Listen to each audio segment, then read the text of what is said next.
This is the cry and the calamity of many believers, because they confess things that they don't know the economy to work in.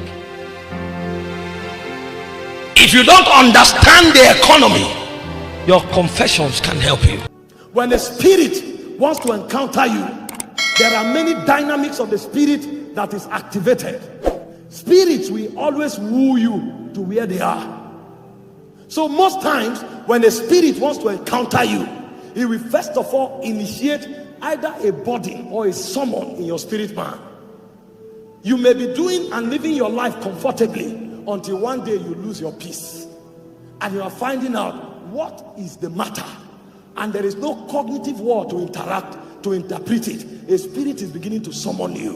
When a generation does not understand the language of bodies, there will be scarcity of encounters. Many are hoping that the Lord will walk into their bedroom and encounter them, but most times God is summoning you from Egypt to Oropko. But the burdens he brings to your spirit, you trivialize them. You wake up in the morning, it looks like you want to eat, and then when you want to touch the food becomes like a sin.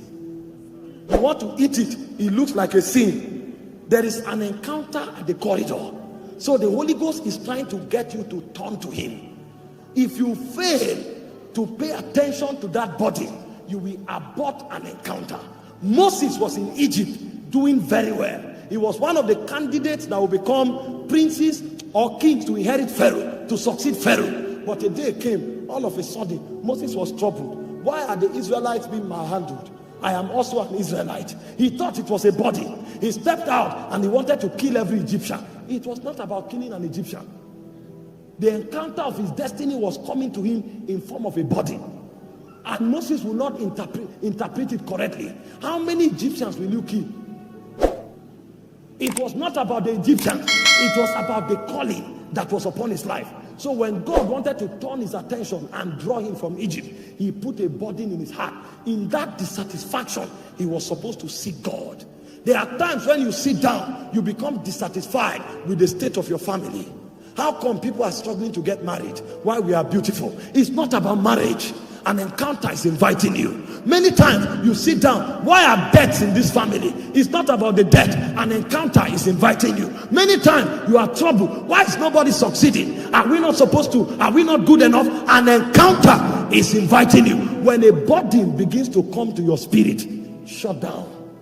That's a man who understands the law of body and begin to entreat the Lord. What are you saying? What are you saying? What are you saying? Not long enough. As you service that body, you will begin to hear sounds. So many other elements that travel to your space with that body will begin to lend themselves to you. And you stood up before, the body was about death, the body was about lack of success, and you started praying. After a while, that same body now begins to talk to you in intangible but very cognitive terms. Add fasting to this prayer. And then you added fasting. You don't know what you are doing. You have fasted for 20 days. You don't even know why you are fasting, but the body will not go. And as you are servicing that body in prayer and in fasting, when you read the 30th day, you say add worship. And then you add worship. You didn't know what you were doing. At the end of the day, you are climbing Oropko. It's a 40 days journey. You are climbing, you are not aware. If you continue for a while, you will discover that you will hit a zenith in the spirit.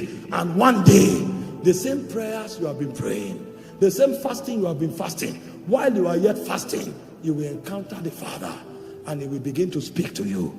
And that day the Father will let you know the death was an excuse to bring you to the mountain of encounter.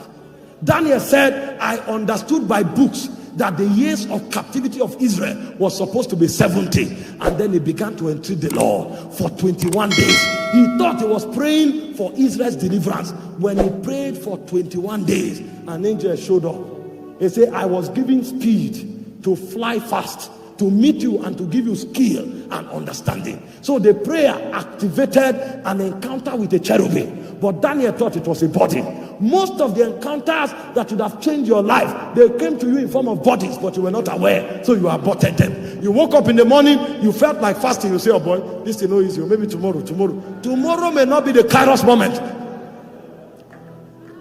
Tomorrow may not be the Kairos moment. Tomorrow, no. it's not everybody that will encounter God in a conference. It's not everybody that will encounter God by laying on of hands. We have different ways of responding to God.